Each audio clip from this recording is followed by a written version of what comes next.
So yun siya guys.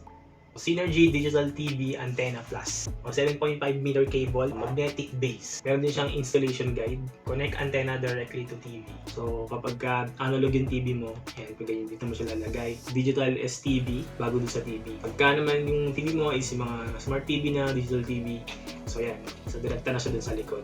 Magnetic base for easy installation, 7.5 cable for best positioning. So yung dati kasi yung mga ginagamit, di ba, yung malalaki. Ngayon, ganito na lang siya, yung itsura niya. Frequency is 470 to 860 MHz. Installation pro tip, place the antenna nearest to an open space. Pag inalis mo siya sa pwesto, kailangan mo ulit i-scan yung TV mo for the channels.